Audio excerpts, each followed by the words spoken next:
In this video, you are going to see how to write text in a circle in Microsoft Word document, as you can see here.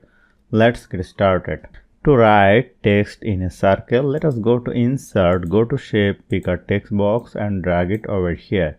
And let us add some text over here. We want to remove the outline. Click on over here, go to Shape Format, go to Shape Outline, make it no outline.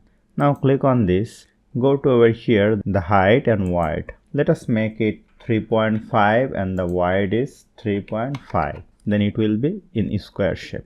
Now select the text, go to shape format, go to text effect, go to transformation and choose the circle option. Now go to home and increase the font size. And here you will see I have changed the text in a round shape very easily. So hope you found this video helpful. If you like this video, please share this video with your friends and family, and don't forget to subscribe. Thank you.